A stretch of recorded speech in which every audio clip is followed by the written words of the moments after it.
Happy Friday, everyone. Friday, December 12th. Welcome, welcome, welcome. Jess, do you know that song? Nope. Do you know the band? Nope. Oh my God. That's terrible. Who is it? Who It is it? is. It's terrible. Does anyone else know that song? And I'm happy to be alone here. Oh, really? That band.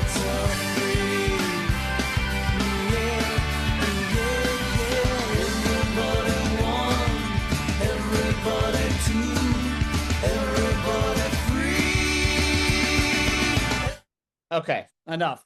Yes, Jody got it. Bodine's. See, Jody doesn't say anything the whole time, and she Until named it, that band. I love it. So, Jess, that first song, Yes. Good Things. Is that what it's called? Yes. Oh, I love it. Why did I play it? Are you manifesting good things? I'm manifesting your use of the word good.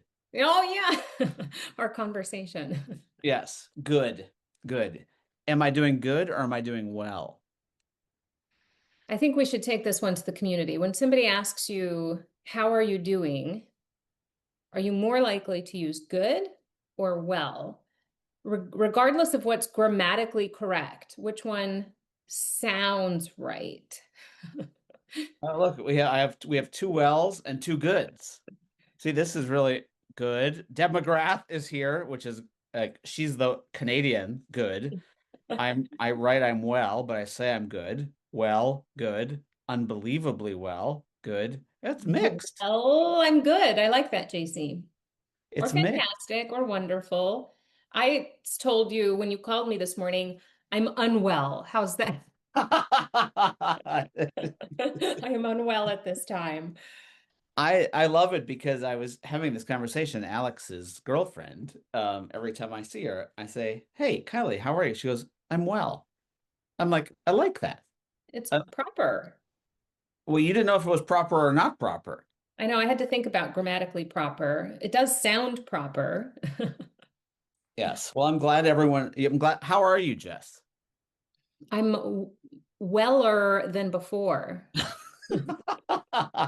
Let's do a little green, yellow, red. How's everyone? Green, yellow, red. Green, great. Yellow, so-so.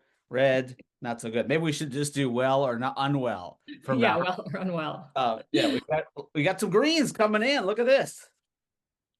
We got Peachy. peachy. Yeah, peachy. Interesting. Wow. I love seeing who's here when people respond. I know. Just that Thank you, necklace. Trent. Oh, here we go, Mr. Fashion.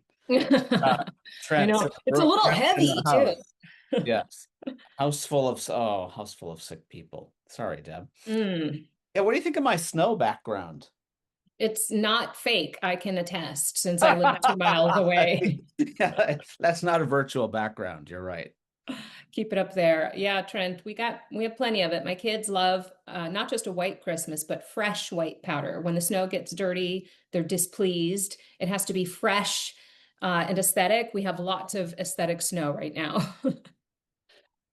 Well, good. So, are you green, yellow, red, well, unwell, good, not I'm good? weller than before, and I'll tell you why. I got a good update. I finally got a good update. Last night, if this isn't an analogy for my life right now, last night I volunteered at Bailey's musical rehearsal, dropped her off. I was driving down the highway to meet Ainsley at the gym, and my car, I won't tell you how fast I was going, full speed, just like we're all going full speed in our life. And my car went into limp mode. Not Yikes. good. Not Yeah. good. If that's not an analogy for my life right now, my car starts doing all kinds of shuddering and limping and shenanigans. I limp it to the dealership, and I just got a good update. It's covered by warranty, and it's just a fuel injector thing. It could have been much, much worse. So I'm weller than before, and I kind of needed a piece of good news this I week. haven't heard limp in a long time. Limp mode. You know who told me about limp mode? Perplexity. I diagnosed my own car coming down the highway. Like, should I keep driving? And Perplexity was very helpful at helping me diagnose on the fly. Oh, okay. Got it. Got it. So you're yellow, I'm green? going to call it green for that update. I There's a had a great fix. email exchange with Leo this morning. So I feel much greener than but I am green in general. That's good. I'm very green. Yes, it's Friday, December 12th. I'm very green. I had a great holiday party last night, playing pickleball with a great friend in N- 6 hours. So yeah, really good. Nice. Having a little cancer surgery next week. Sorry, just a simple little that tiny thing. Um, little face, little skin, little. I don't know how many of you ever got. How many of you ever fried yourself as a kid? Mm, Where my dermatologist actually said to me, "He's like, did your parents not tell you to wear sunscreen?" I'm like, my parents let me leave the house at 7 a.m. and I came home at 10. They really didn't remind me right. about There sunscreen. wasn't much instruction happening in between those hours. Yeah. So I'm using the next couple weeks. Yes, Megan. Yeah. And then, oh, by the way, and then yes, baby oil. And by the way, yes, baby oil. Look at that. I love all the baby oil. And then I went to a tanning bed on top of it. And look at me. I'm bronze already. So, yes, it's yeah. So anyway, no big deal. But yeah, next week I'll maybe have a bandage, or maybe I won't have a nose, or you know, we never know what happens. You'll be healed, which is all Yes, that matters. exactly. Look at that. Oh, sun in. Yeah. What was it? Wasn't there like Wow. a product you could spray in your hair to get Oh like, yeah. I think it's called sun in, is right? that sun in? Oh To yeah, bleach, yeah, bleach your exactly. strands. Oh, sun kissed. Sun kissed. Yeah, sun in. Oh my Not that God. I Yeah, know that's it. sun. No, yeah, yeah. Oh my Anyway, God. Look at this sorry. And I crew have no, today. yeah, look at all these people. I feel much more, I feel like I'm part of a group now. Hmm. Yeah. But my skin bubbled. Really? When you Oh yeah, like burn? it was actually bubble. Oh, yeah. Yeah. I mean, that's a pretty, if you burn, don't brown. I brown. I still should be careful, but I brown, I don't burn. If you burn and bubble, yeah, you probably need to take I care of love it that Heather now says to me every morning, like, you have your sunscreen on? I'm like, it's cloudy. She's like, you can still get burnt. that. So like I clearly I thank God for her because my parents didn't do that. Yeah. Awesome. So let's talk about one big thing. One big thing. Somebody with a really big heart and genuine love for others valued my opinion. Look at that. Oh, Leo, that's oh. awesome. Leo got the one big thing out there before I even started to talk about the one He big thing. knows the routine. He does know the routine at episode 287. That's amazing. Yeah. You know what 8 minus 2 is? Why does this feel like a trick question? Are you not going to do 6, 7 on me, are you? 8 minus 2 is what? Six. 6 and then 7. So we got 6, 7. Oh, Sorry, just had to do it. oh my gosh. Oh, Unleash in March. John's going to be there. John, Jess, and I are having a bash. We are. Hope I didn't leak anything, but we're having a bash. Yep. That was a good leak. Yeah, But you gonna have some it'll be Tiffany fun. stuff for us, John? Ooh, yes. I'll pre-order. You can deliver it, John.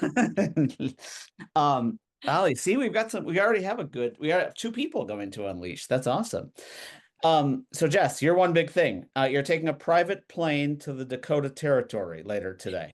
It practically is private. Do you know how many people? This is supposed to be a secret. I hope I didn't leak anything. Well, you do know that my one big thing, I actually have my lift pre-ordered. It's arriving the moment we hang up. I'm going to look at the seat selection list. There might be 20 seats on this plane. I'm definitely getting upgraded.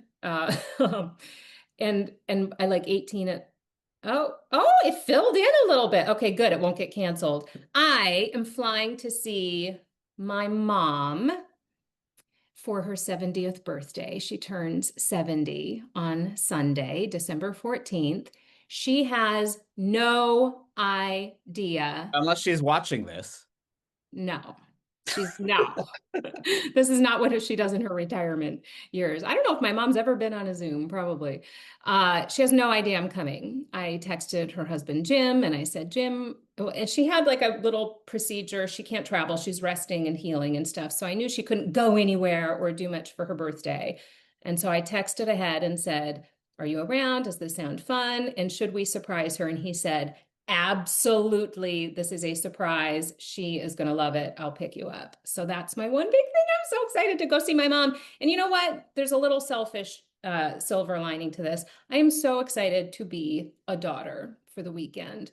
I am going alone. It's just me, and I am taking off my mom hat, and I'm just going to go be with my mom for the weekend. I really need that. And she's Wow, going. I love the way you said that. I'm excited to be a daughter for the weekend. I haven't been a daughter in a really long time. I'm taking care of everybody else. I just want to be with my mom and be her daughter for the weekend. Holy cow, that's like the mic drop. It's true. I was like, should I do this? Of course I should do this for her. And then I was like, ooh, it kind of feels good for me too. So it's a win all the way around. I love that she's going to be surprised. That's awesome. Everyone else, I love. I want to read some of these. I got two. I got two. Nice grammar. First, dropped off 57 angel tree gifts this morning from our office. Jessica. Holy cow, it's moving fast. Spirit of giving warms my heart in a way I didn't know I needed. Second, we had a great holiday gathering early this week, and I wasn't all involved in planning. I actually got to participate, which means she drank. No, just kidding. Uh, awesome. One big thing for the third year in a row, my family dropped off gingerbread houses for families at High Banks. It's an org that supports vulnerable pregnant or parenting women between 16 and Mm. 24. Awesome. I'm just ignoring all these people who are talking about the age of you or your mother. My son surprised me for my birthday last month. It's a great surprise. She'll love. Oh, that's back to your mom. Sorry. Mhm. One big thing, did the horrible HR person stupidly sends a private pay note to the whole company instead of just the owner? Oh my God, Lynn. I love that. That is a cool. I mean, sorry, it's not. I mean, it's not a good thing, but that's a cool one big thing. Any other went to see Hell's Kitchen musical with my best friend this past weekend. Much needed time together. Cool. My one big thing is going to be a little intro. Well, I always do too. First of all, I went to an orchestra concert. Mm. And I haven't been to an orchestra concert in a long, long time, and I really enjoyed it. Did Um, you? Was yeah, it like Minnesota Orchestra, like our? no, it was a high school. It was a high Mm. school orchestra, but like the number of like the talent of these people playing the strings, and then the choir jumped in. Yeah, it was amazing. So yeah, I Love really that. appreciate it when people take me out of my comfort zone, like Heather did in this particular case. And then my second one big thing, which is really, really crazy, is I just earlier this morning went to my doctor, uh, and he said, "Can I ask you a personal question? It's out of HIPAA compliance." And I Mm. was like, "Oh shit, this is scary." He goes, "Do you have a son named Ben?" I was like, Uh-oh. "Yeah." I was like, "Now what?" I'm like, "This is what happened." He goes, "I just have to say, my son-in-law was watching Ben, your son's YouTube videos, and uh, convinced Oh. my son-in-law was out of work for 9 months, and your son convinced my son-in-law to go to this school called the Gauntlet Academy in Austin, Texas, and now his son has 3 job offers as an AI engineer. So Oh he's my like, gosh. not only did your son change my son-in-law's employment picture, but your son actually saved my son-in-law's marriage to my daughter. And I was like, holy cow. Talk So about that's not even like a small world thing. That's I like know, like that's like ripple and effect you know what the thing stuff. is the thing that's so weird is I'm gonna tell him and he's gonna be like, so what? I'm like, that's the kind of stuff that just makes me be like, wow, I love when people can make impact on other people's lives. And it was so weird that this doctor, I mean, I have a uncommon last name, so but it was just fascinating how it all played out. So anyway, those are my two Crazy. big things. I love Uh, it. yeah. So Jess, we're doing a show next week. Mm-hmm. It's the Last of the 19th. year. We're going to do a big promo.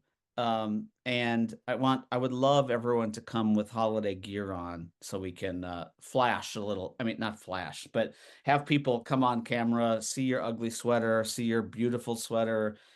What's that thing? What is that thing on your jewelry? Is that an angel or is that just a I don't know what you would call it. Uh, cross with whatever that is? Come with your jewelry. whatever it is. And we're gonna have a little holiday fun next week. So really, really excited about that. I And almost wore my ugly Christmas sweater today so I could go through the airport with it when I surprised my I mom. wonder if I should wear my ugly Tito's sweater. Oh You know, yeah, that's a I good don't one. drink anymore, but I guess I could still wear it. It's got Um, some Leaf Gen our orange, if executive I producer recall. JC is off Oh next week, yeah. Yeah, so I think we get Alicia as help next we're week. gonna be on our own. Well, no, Oh, good. We have Alicia. or That's unsupervised, which is terrifying. before we bring on our guests, anything else you want to talk about? Anything in the news? What do Oh you God, what do you no. think about that? What do you think about that group chat you and I started, Oh my you know, God, I loved that. as a replacement to email? But the topic is what's more interesting. I'll just throw it out there because we don't know where it's going to go. But for those of you that haven't had the opportunity to start to explore it, um, well, first of all, before I do that, I want to make sure that you guys all try. Hopefully, you read my email or my Substack, but really start to try the impact of collaborating in ChatGPT. Mm-hmm. I'll just share my screen really quickly so you can see it. This is a conversation that Jess and I were having together within ChatGPT. Not a lot of people know about this, but as you can see, there's JV up there. There's Jess. And she's actually, we're in this having a conversation and working on some content together. And the piece of content we were talking about is this AI related Job Impacts Clarity Act. And not a lot of people know about it. It's not out there yet. And one of the things that's so fascinating about it is if it passes, which based on how our government works today, it could any second, it's going to require organizations within 60 to 90 days start to record and record to the government whether or not they're laying people off because of AI. And once again, I have no idea how this is going to work. I have no idea how people are going to report on it.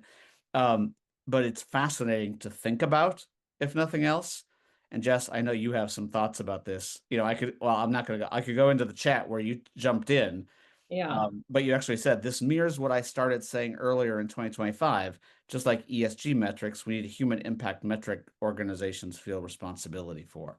Maybe you want to chime in on that because I think this could be very fascinating to watch.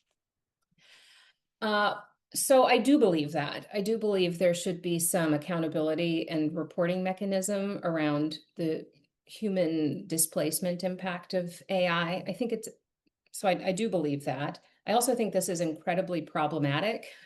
I'm sure I haven't read enough about the act, and I will do that. Maybe there will be more guidance than I currently understand. I think it's problematic because AI is not going to displace roles in their entirety. That would be much easier to report on. It's displacing tasks and workflows and things like that. And so it's very difficult to say you laid off a marketing person because of AI. You probably replaced a bunch of tasks and workflows and, agentic stuff. And so I don't know that it's going to be super clean reporting. And I think organizations are going to stumble with this quite a bit. It's the right idea. We're going to be super messy trying to do it. So time will tell. Right. And for those of you that are really, really fascinated about it, there's the link I just put in the chat to congress.gov, where you actually can read the bill. Now, once again, there's a lot of other people that are starting to write about it. I think the media is going to hop on it really, really quickly if it starts to show any traction. Yeah. Jess, I just got a jolt. This is what our producer's for. Yes, we just got jolted. Lance, let's bring on Lance. Well, yeah, and he can Yeah, weigh in we because, could get we could get very distracted on this topic. So yeah, sorry to bring it up, but I wanted to make sure people had awareness to it because I wouldn't be surprised if it's some Friday night thing that all of a sudden we learn about and Monday morning people start scrambling. right. There is Lance on mute. His camera's coming on, his mic's coming on. Hey, There we sir, how are. are you? Camera and mic. Lance, good to see you. Good to see you too. Can you all hear me okay? We Yeah. can hear you perfectly. And before we start, I have one question. I'm ready. It's really for the audience. Does anyone know who Ted Hawkins is? Hmm. How many people know who Ted Hawkins is? Let's go, community. Let's Anyone? see in the chat.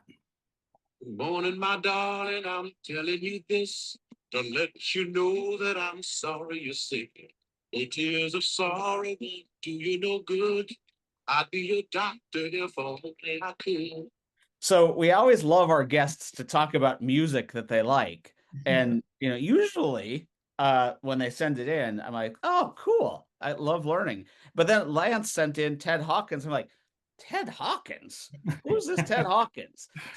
And then I played it and I'm like, oh, now I have to hear the story about how Ted Hawkins came into your life. Yeah, it's a rabbit hole. I encourage everybody to go down the Wikipedia or ChatGPT rabbit hole on Ted Hawkins. But fascinating background. He was an artist that I learned about. I play blues, so I play harmonica and guitar and sing a little bit. So in college, I was introduced by one of my guitar players to Ted Hawkins, and just started going down the whole history of his life. He 2 points in his life was homeless.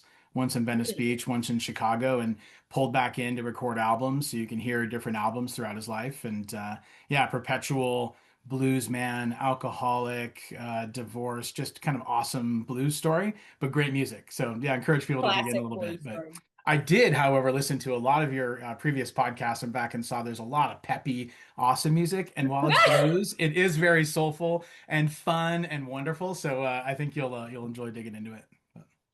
So Uh, we're I'm oops, going sorry. to give you Stephen Wilson Jr. as a gift today. Go down that rabbit Okay. hole if you like. And a guy on Instagram I'm obsessed with. His name is Owen Cutts, Cutts. He does like old music Fridays. He Yes. is so fun to follow. He does like music reaction things, and you're gonna love both those guys based on Oh, what that's great. they said. Yeah. That's great. Well, I have to say a couple things. One, I have not heard about Sun-In, the product, since I was in middle school. It brought back memories of those kind of thermal shirts that you press your hand against and they change colors, and Yeah. Sun-In Oh, I products. I forgot was about not a those. user of that, but I had friends that did and helped them apply it. But and then Jess, on the legislation side, super interesting. Your take on tasks and replacing tasks versus Yeah. people. Super interesting as we talk about AI. So yeah, appreciate that piece Yeah. as well. So, Lance, I'm really excited to talk about what you're doing, and I kind of have to, show, well, because I went on to the site and started to do some research, and I was like, this is the most fascinating website that I've ever seen because I usually go to websites for work where I've got HR Pro, and then all of a sudden I saw the SAVI Golf, and I was like, oh, that's interesting. So I'm sure there's a story there as well. But I'd Yeah. love for you to talk a little about what you're up to because it's really, really interesting to me, especially with a background a long, long time ago in hospitality. And I am a recovering hospitality, uh, call it leader. So I'd love to hear a little about kind of how you got here because it's really cool to me. Yeah, it's fun. I think the area where you are on our website. I'll just speak to that first. Both under Home, Savvy Golf, and Savvy HR Pro, we put live agents up there, and I'll get to how I got here. But when we were building the website, putting this up 6 months ago with our team, one of the things that frustrated me in my experience as being a hospitality executive from the C level in the lodging industry is I was looking at tools and wanted just to test the AI tools. I wanted to see how they worked every time I went on. I had to register, sign up, click a Calendly link, put my name and email address in, and it led to leads and connections and demos that I wasn't able to really play with, or a video that would show how this worked. For us, having these three live agents up here, these are live fake products. So with HR Pro, we just literally took an entire employee manual. We have service standards in there as well, SOPs. We also put in everything from some recipes on cocktails. So you can ask any questions. So you could ask about PTO. You can do it through voice, through chat as you're doing there. Transcripts, reporting come out of that. So it's fun. When I'm doing a demo on the HR side, I'll often sit down here and pretend to be a manager. I'll speak to it and ask it to translate in Spanish to an employee that's with me. It's multilingual. So, like a lot of the AI tools are, but really fun for us to have those up on the website that people can actually go to, play with, give feedback, and then come and talk to us directly. So, but how I got here, I've been in the hospitality industry my whole life, born and raised in Carmel, California. I was a dishwasher, then a caddy, then a concierge. Knew that I wanted to be in this business. Went to University of Nevada, Las Vegas. I studied hospitality there, was recruited by Four Seasons, worked with several companies from Four Seasons to Auberge Resorts, Timbers Resorts, Plumpjack. Spent my entire life in this industry. Most recently, I'd worked both here in Colorado as the managing director for Timbers Resorts. That's what brought me to Colorado, based out of the Aspen area with properties in Italy and Kauai and a Whoa, lot of whoa, whoa, whoa, whoa, whoa, whoa, Colorado. whoa, Lance, like Mhm. Carmel, California, Aspen, like, dude, We've been like, very lucky. You know, yeah, I was gonna say, this is a guy we've had to where, move a lot in my industry, in my career, but we've moved to some beautiful places. So my Mhm. oldest son was born in Steamboat, and my youngest was born in Vail, and now we live in Boulder. Oh So my gosh. we've been very very fortunate to work for some companies that have some incredible properties and been able to travel to some beautiful places. So the industry's been amazing for me. I love hospitality, and it's something that I knew I wanted to spend my whole life in. Most recently working with Timbers, and then with Vail Resorts as their chief operating officer of the hospitality division, and then working with Aspen Hospitality as well. Really, again, rooted here in Colorado. But I had a past guest who I actually met working in Santa Barbara at the Four Seasons. That was very much a serial entrepreneur, very involved in tech, had leveraged me for advice from time to time around how some of his tech might work within the lodging space and within the greater hospitality space. We talked about a year ago that he was starting to really get more deeply into AI, and that he had hired a CTO who had come from Microsoft, that was the chief architect for their retail division of AI, and was really specializing in starting to do some more voice for some of these large Fortune 100 companies, and that he had brought him on board.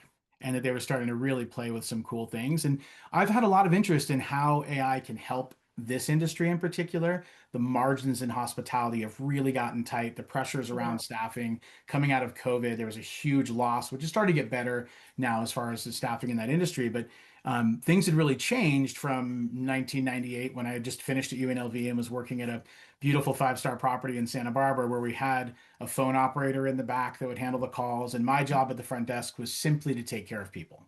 And that's Yeah. morphed drastically now, right? We are in a space where the phones are coming in for room service, sometimes reservations, certainly for when someone dials zero. It's a lot of pressure on that experience. And that position of being at the front desk or a concierge has become transactional and different than why I got into the Mm. business. So I've been looking for ways to automate some things, to take some of the pressure off, particularly being in this ski resort lodging business where tremendous seasonality, tremendous international employee use, in which we've been, with all the companies I've worked for, incredible at leveraging that and bringing on both J1, H2B, international students, to be able to execute. But that scaling and that ramp, and making sure that they're Mm. well supported, and seeing your part of the industry, this HR part, start to become centralized or offshored. And that support for management at any level, whether it's lower management or general managers of a property, having to play a bigger HR role, but oftentimes without necessarily that level of support at the property level. I saw this need that we have to find a way to automate, to bring some tools to help. And when this past guest of mine, who's become a dear friend and has, traveled all the properties that I've operated and asked for advice when he's traveling with family, sent me a tool that I was able to test, and was just so impressed with how the voice interacted, the multilingual capabilities, met with their team, and one thing led to another, and we decided to launch this business, which it's a division of a team that, underneath this Kinetic Solutions Group umbrella, we have Law GPT, we have Market Signal, which is a hedge fund company. So there's various layers of it. SAVI's our hospitality skin. This is the discipline, the vertical that I focus on, which has been really successful. We've been live for 6 months, and we have clients that are international, publicly traded companies. We have companies that are very focused on this automation and voice. We have companies that are focused on back end systems. And so it's been a blast. I've really enjoyed it. It's a very different side of the business, to be in this new business development and helping people craft. But at the end of the day, I help build prompts and tools that it's just like training a team when we open a new hotel. We go Mm. in, we draft how we want things to perform, we give it standard operating procedures, we tell it the facts that it needs to know, give it a knowledge base, and at the end of the day, we have something that executes, and it's really fun. Jason, I feel like your predictions are coming true. How long ago did you predict all voice, no keyboards? Years. yeah, I mean, I had, but I mean, yeah, I mean, once again, signals. There's a lot of Yeah. signals out there that you go into that lead into little tiny things that I predict. But, Lance, one of the things that I'm curious about, like, I mean, not everyone knows this about me. When I was 19, I was managing a hotel property down in South Florida. Mhm. And, Creole, Haitian Creole was like such a need. Like, and of course, I did not speak Haitian Creole, but all my employees did, down in Boca Raton, Florida, where I was. And, I was just thinking as you were talking about how much of a help that would have been for me, a tool like this. But at the same time, I was thinking about, and I get get constant pushback on, do employees want to talk to a tool or they want to talk to a human? Do employees want to talk to a tool or talk to a human? And we're doing a lot of work and research on human machine teaming. Um, and I'm just curious, like, how are you seeing that play out in real life in your customers? Yeah, it's really interesting. I think that of course, coming from the business that I've come from and being a connector myself and full of that energy where I get fulfilled by calls like this and connecting with people, not everyone is like me in that way. And I will find that my adoption to my comfort level with ChatGPT over the last year and wanting to have a transactional experience where I can ask a question and get an answer, not get a link, get something that really helps me and that does that in a comfortable way. We're seeing that there's a desire for people to want to provide something in someone's language to them that is beyond just a PDF that's translated. So I'll go to the international employee piece again. When we think about the international students that come into the ski resorts every year, thousands of people that come in from multiple countries that are given things to read when they arrive, but they don't know everything. They don't have someone that can help handhold the process through the bus schedule, where to go shopping, everything that they might need at the property level, understanding at the resorts what's available, and all of the FAQ that you can imagine. Anything that you know about a particular ski resort or an area can be put into this tool and available for them to ask in their native language in a conversational way to get an answer back. So, in addition to the things that we're thinking of initially from the HR perspective of how do I generate PTO? How do I get a new name tag? The simple questions that would go to, in most cases, to an HR person at the resort. It's also the other things, right? The importance of I have a guest in front of me that wants to know where they can find. They said their son is celiac, and I don't know what that means. And the tool Mm. can say, you're looking for gluten free, and here's the options at our resort where they can go, and here's directions to those restaurants. And that's the kind of handholding that I think is really exciting and available. I would love for that to be in person. And Jason, coming up through the industry, when I worked at Four Seasons in Santa Barbara in '98, a robust HR team there, right? An Oh yeah. incredible group that was there. We had 5 assistant front office managers, which I was one of, that had graduated from UNLV or Cornell, that were there just to help our front desk teams. And we had PBX operators, and 24-hour room service meant 2 people that were order takers for a 200-room hotel. They were overnight ready to handle any phone calls that came in because we couldn't have it go. That's not the case anymore. Mhm. So if we looking at ways that we can accelerate that piece and make people feel more comfortable. We are seeing, because the adoption rate on using large language models in personal life has accelerated so much, Jason and Jess, over the last 6 months. Even people think of people Jess, when you go to see your mom, I bet she's actually leveraging it pretty heavily and doesn't like going to Google anymore, but it happens quickly. And I think we're seeing that as well, that students that are coming in that speak another language, they want to find that information. And instead of them going to a chat GPT or a perplexity and finding broad, perhaps hallucinogenic information, we can provide something that's very gated and that gives an accurate resource back to them. Mm. You I know, love this. one This of is the really just like it, I, I don't I don't know when we're going to stop talking about employee experience like it's different than customer experience, but this feels like we're getting closer. well, Sorry, Jason, continue. no, I think it is. And one of the things that I think, I'm just going to put a link into the chat. I recorded a podcast that was actually published yesterday. I haven't pushed it out. We haven't pushed it out yet. But Lance, one of the things was really interesting. I mean, I think we're approaching mainstream, and I don't mean to offend anyone by that who's not there yet. That's not my intent. But the stuff that was, oh shit moment, this is really cool, is now like, oh yeah, now I see what they're doing. and it makes a lot of sense.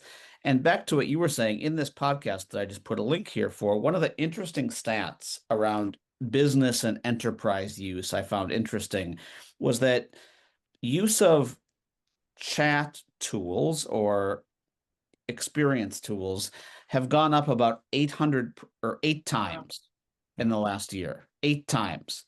But the use of APIs to connect chat tools to other things have gone up 320 times, which I found really interesting. So a human talking to a machine has gone up 8 times. A machine talking to a machine has gone up 320 times.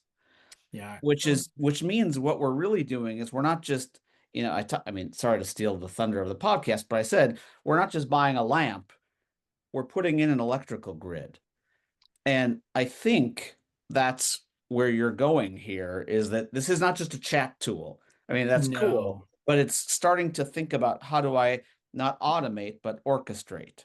It's the conversational language piece that makes it different than a chat tool. And that was what I was so frustrated with as an industry executive, trying to find tools that could help employees or that could help the guests, was that you were finding things that were simply bringing you a link to perhaps a PDF. So maybe we've organized our standard operating procedures at a hotel. Great. We've got them in a wonderful library. An employee can go to that library, pull them down, print it out, sign off on it. They have it there and they can go work in banquets for the day instead of working at the front desk. Now that same thing can be translated into any language. It can be asked conversationally, I'm going to work in banquets, help me do this. Or I have to cover the bar. Someone just asks what wine to pair with a Caesar salad. This tool knows that immediately. So it's the support that can be there. We've also seen, it's interesting that this support available for a call center. So if you think of, we clearly are building voice agents that will help with overflow overnight, that can be multilingual for things like reservations or room service.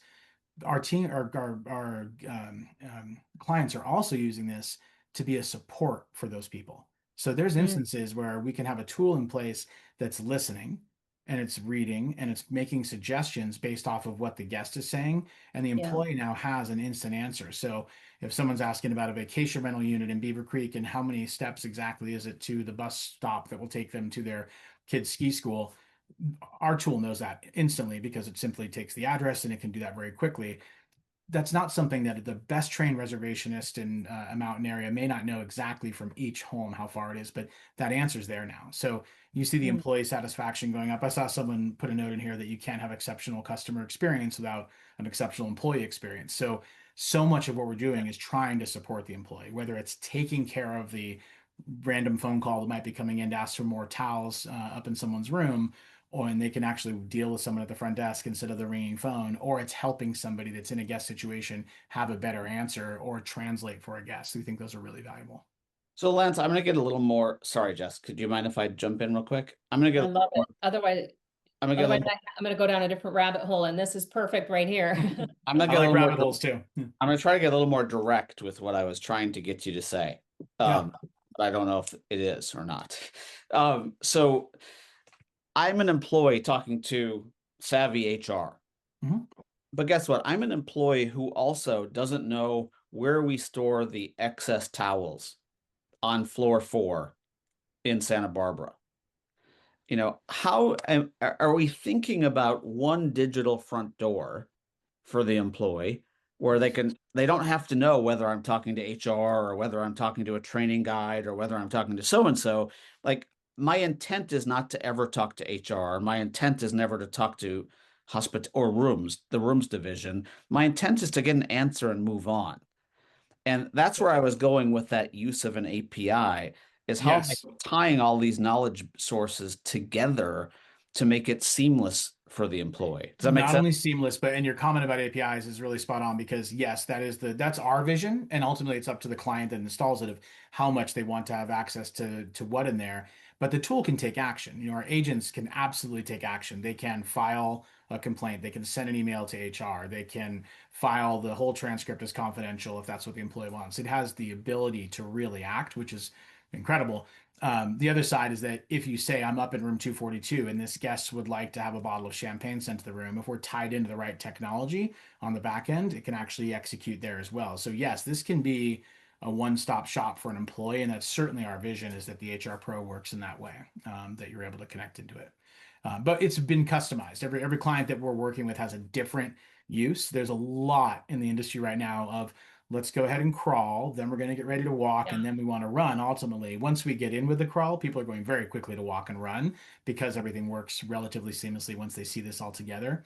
But there's still that hesitancy as they move in to make sure they're not diving in too deeply, too quickly. But on the HR side, it's very simple. The knowledge bases are there. This industry documents incredibly well with SOPs, incredibly well with policies. Everyone has a handbook. State laws tied to that. You can cross-reference that if need be, but all of that data is there. It's just very hard for an employee or a manager to go in and become an expert on every nuance of that, as things get updated constantly around those things. So having a quick answer versus having to call to a centralized call center or to open up a case, as a lot of companies are doing now, with simple cases that then you get back within 24 hours, then they're going to their manager. And a lot of that can lead to just delay in time, where this can be an instant answer back for most things. I think there's still obviously a need for some real human touch with human resources, and to make sure that we have that support. But when that needs to be bolstered, needs to be 24 hours, or needs to be multilingual, that's where we think this is a really big win. Yeah, no, I completely agree. And just really quickly, I just want to say one more thing, and I'll turn over to you. Like, Jerry, your point about employee experience is more and more inferred by candidates and how they're treated. You know, what I'm excited about, Jerry, is that candidates and how they're treated, but hopefully we're moving to a point where we're hiding the wires, where the candidate experience isn't served by one bot named Jill, and then the employee, Jess, I've been on this journey for a long time. Yeah, I remember our trip to Arizona, where I talked to our friends at Paradox about this, where I'm like, why do I have a candidate experience bot named Jill? And then once I start, I have all of a sudden another bot named Lance. And then all of a sudden I have a question about my paycheck, and I have a bot named Jess. Like, I don't want one bot. You know what excuse me, I want one bot. I don't want 3 different bots and have to know. Or worse, nobody helps you anymore. No bot. Right, yeah. Like, why Right. did you only care about that experience, and you leave me hanging with all of these other experiences? Yeah, no, exactly. And I guess Lance, that's where I'm going, and I'm excited to see the use of APIs to start to connect those together, so that we are hiding the wires to the candidate and the employee. We see behind the scenes, it's a lot of different systems wired together, but they don't need to know that. They don't, and it's fun. It's the same with knowledge bases. Our knowledge base that we'll build for a large golf resort, for example, the same base is going to be used to train the reservation agent to be able to talk to the guest, as it will for the resort operator who will answer questions to a guest at dial zero, as it will for the employee experience agent. They'll know everything about the property, and there's no reason to have walls around that to say, I only answer HR questions. There's no reason it should be set that way. So I can't help the other rabbit holes here. You make a good point, Lance, that this is natural in any industry, any space where there is a lot of documentable, available knowledge. This just makes it accessible for, in this case, improvements to experience. So the positive outcome is a more elegant, customer-friendly experience and employee experience. But the negative outcome would be like a less elegant experience or a clunkier experience. So not terrible, right? I can't help but think about other areas where there's lots of available, documentable, or like knowledge that could be put to better use in this way. I can't help but think of healthcare and patient care. I can't help but think of education, and more. I mean, and so I love your crawl, walk, run analogy too. This is a great proving ground. Hospitality is a great proving ground. Us screwing this up is a less elegant customer experience and a less elegant employee experience. Sort of no harm, no foul. There's lots of easy wins, pretty low risk. I don't mean to minimize anything, but I love this as a proving ground. Now take this over to patient care, therapy, education support, where knowledge can be spun up to be more useful and relevant in the moment. Higher risk proving ground, but I love that it's being proven here, because imagine if My mom, a retired nurse, had this at her fingertips when she was charting or delivering patient care or asking a med question. I love the imagine if scenario. The proving out needs to come a little bit first, right? Yeah, it does. And it's interesting. We're actually we're in some pretty deep conversations with some universities that we initially went to one because we had just a relationship and the idea of our tool, we built this educational tool, if you will, for this golf resort that can answer any question. And we just had used the website from this university as a knowledge base and tied it in and said, for prospective people who want to come here to the school, students, for people who are coming in as new students that are doing move in, what a great tool to be able to ask in any language, any question you have about the university and advice on which major should I take, and do you have celiac options at your Mhm. cafeteria? What size is the bed? I have to buy sheets, and I know it's somewhere in my printed documents. And so we've Yeah. built a couple of those out just as demos, and the feedback's been wonderful so far. To your point, we view that as a proving ground to go deeper into university potentially. The Mhm. team that I'm lucky enough to work with, from our CTO to the VP of engineering, that entire tech stack team, they've built out Market Signal AI, which is an incredible tool that's a fully autonomous hedge fund, right? That is it. You talk about a Yeah. proving ground. They're operating with real money, SEC registered, just incredible tool that's had 0 employees for 5 years. And they also have Law GPT. And so Mhm. that side of being legal and helping several large law firms with their cases and making sure they're managing those, that's been a testing ground too, and gave me a lot of comfort coming to this group. That because even with HR, and you're right, it's a low level of risk, but there is risk, right? You give somebody the wrong date Sure. on their renewal of insurance and they lapse and can't get insured. And I mean, there's so many things that Yep. we've all seen happen in the industry, right? With just bad information. It has to be Yep. tight. And I knew that this team could build something that was going to be very tight and wasn't going to have heavy hallucination. And it gave me a lot of comfort making this decision to join them. But I think you're right. There's a proving ground for a lot of things, and hospitality means a lot of things. We're working with a company Yep. that actually they manage zoos around the country, and there's a really fun application with zoos. They also manage museums and other cultural Mm. impacts, and it's really fun to think about how big hospitality can be. The reason we have Oh. Golf Pro on there is that the golf thing is blown up. We're working with a company that has 250 courses that they manage around the country, both public and private, and we're finding so many use cases within the golf world, even with agronomy, being able to get an answer of with for a greenskeeper to say, I've got a really weird mold growing, and here's the temperature, here's what's happened, here's what it looks like, to get a diagnosis back based off of all the knowledge base we can build collectively, so they can understand what they might need to do to treat the green. That it's very simple. All that data exists, to your point. It's just a matter of putting it in a conversational answer back that's available to them. I love it. Yeah, it's been a lot of fun. Guest services, truly guest services, well supported with a Yeah. tool. Yeah. And we have so much information in this industry, and so many people work so hard building training guidelines and standard operating procedures and HR manuals and onboarding tools and orientations that we've got it all, and pulling it in is so fun. And then showing companies, here's everything you've ever done in a tool that you can simply ask a question to. And it's been really fun to see them play with it. Lance, Yeah. one of the things that we run into a lot is this concept of trust. Hmm. Mhm. And I mean, to be honest with you, I'm a little bit, I don't want to, hope I don't offend anyone. I'm a little bit frustrated by it because people don't trust what a bot says. Mm. Weirdly, they trust what an offshore customer support person says in another country that doesn't even work for the company they're talking to, but they don't trust a bot. Um, I'm just It's just curious. another way to offshore.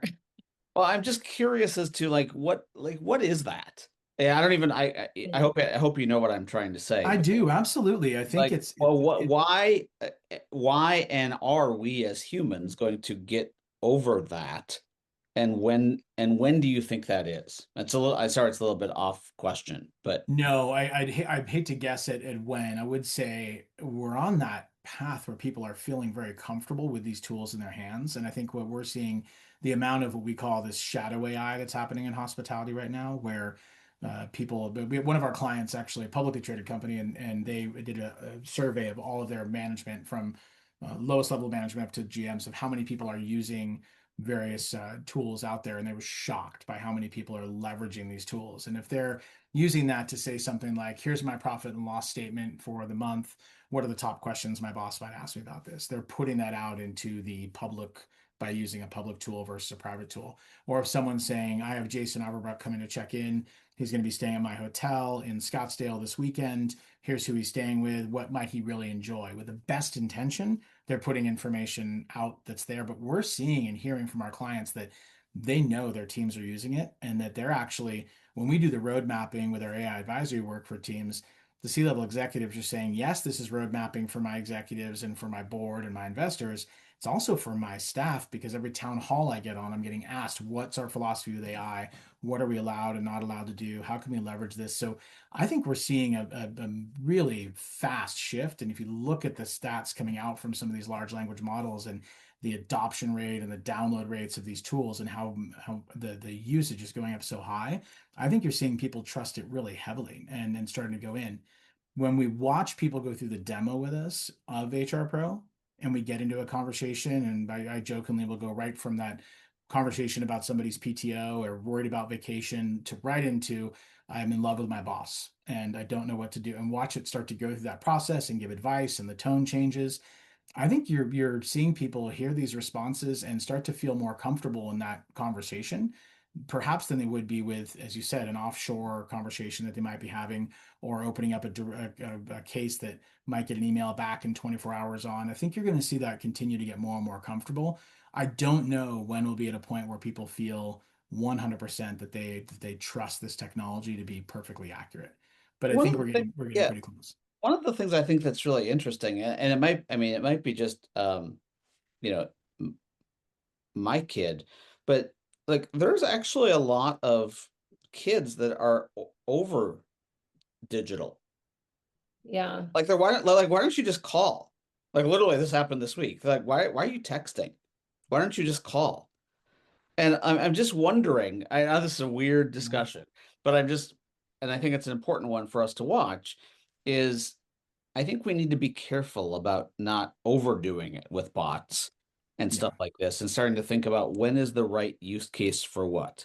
Mm-hmm. I think it requires a lot of our intentionality around design, because otherwise I think, I mean, I'm just really interested in watching the people, even in the chat, start talking about age. And Mm-hmm. like, I have digital natives that would much rather talk, like literally they call me every day and don't want to get off the phone. They'd rather do that than text. Mm. So I don't know how much of it's age. Do you think the pendulum is, if it's not already, it's going to swing the other way to call it old school or whatever, analog connection? I can confirm my children's Christmas lists have surprisingly analog things on them when there are digital alternatives available. Digital cameras, real drawing supplies, not like Apple pens and like tablets and stuff, like real artsy things and old cameras and vintage this and that. I can confirm just from their perspective, they're not interested in more tech. There's no tech. Actually, Bailey has CDs on her list. She's into K-pop and she has all these CDs on her list. I'm like, honey, you don't have a CD player. I don't even know where to buy one. I'm sure I can find one. And she's like, that's what I want. An old CD player. It's crazy. Yeah, Steve loves your daughters, but I do think that I do think that, it's going to, Lance, it's going to take intentionality to figure out how we design based on where the human tolerance level is. I agree. And I think that voice is still such a big channel for luxury reservations in particular, and people wanting to call in and have a dialogue and understand what they're getting. And I think that that's very true. And a lot of what we're building is voice versus the text and chat side of it. And Yeah. but I agree. I think that again, that's going to be something that's always going to be there. And that's why we make sure that our tool is able to also be a resource for that, right? If someone Yeah. if someone puts this HR tool in place and they just allow their managers to use it as a resource to be able to translate when they're with someone that needs it, or they're able to get an answer in a way that's a little different than having to call into somewhere where they're put into a call queue and they can get that answer instantly. That's probably going to be perfect for some. and really Yeah. helpful. And others will want it to be a little bit more of this full automation where everyone has access to it. But either way, we think ultimately our goal here, we don't have a lot of clients that are out there saying we want to eliminate this connection with humans, or we want to eliminate that side. They're looking to free up their staff's time, right? The golf side is that the golf courses have the phones ringing at their desk. They want to get back to teaching lessons and selling hard goods and engaging with their clients, just instead of having someone just book a tea time through the phone. Yeah. They want this there to be able to support that side. So it's It's really what you said, it's all reduces. experience minded. It's what you said in the beginning. Somehow hospitality turned transactional. This is all with the intent of providing a better experience. It kind That's of doesn't matter how, it's what people want and delivering that well. I And just that's think why that we don't have an out of box. This is exactly what this is, right? We don't have a product that we just say, buy this, we plug it in, we walk away.